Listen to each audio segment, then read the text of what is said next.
नमस्कार, मी कादंबरी जाधव आणि स्वागत आहे तुमच्या सर्वांचं माझ्या यूट्यूब चॅनलमध्ये. आपण भगवद्गीतेतील श्लोकांचा अभ्यास करत होतो. आपला अर्जुन विषाद योग पूर्ण झालेला आहे.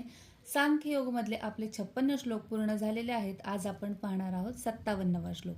तर सुरू करूयात. राधे राधे म्हणून.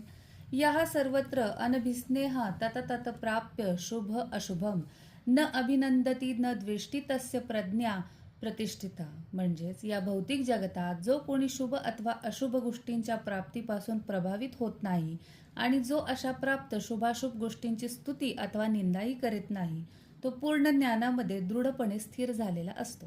या भौतिक जगतात नेहमीच कधी चांगलं घडतं, कधी वाईट घडतं. ही उलटापालट सदैवच होत असते आणि हे आपण थांबवू शकत नाही. पण ज्याला खरं ज्ञान मिळालेलं आहे तो माणूस परिस्थिती कोणती असो मनाने स्थिर बॅलेन्स राहतो.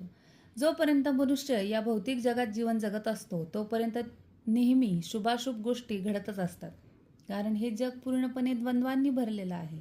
पण ज्या माणसाचं सगळं आयुष्य त्याच्या भगवंताबरोबर किंवा श्रीकृष्णांशी जोडलेलं असतं त्याचं प्रत्येक काम हे मंगलमयच होतं.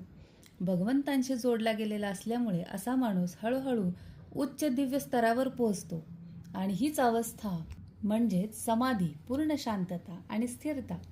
इथे कृष्ण भावना किंवा भगवंत भावना म्हणजे फक्त देवाचं नाव जपणं नाही, तर मन, विचार आणि कर्म हे सगळं भगवंतांशी जोडणं.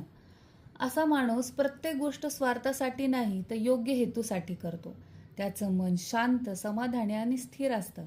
बाहेर काही घडलं तरी तो आतून मात्र अढळ राहतो. त्यामुळे तो सामान्य माणसापेक्षा जास्त शांत, मजबूत आणि समजूतदार बनतो. तर हाच अर्थ स्पष्टीकरण किंवा या श्लोकावरून केलेला अभ्यास मला इथे मिळाला. तर याच्यावरून काय लाईफ लेसन मिळतो ते आपण पुढच्या व्हिडिओमध्ये पाहू. तोपर्यंत धन्यवाद. राधे राधे.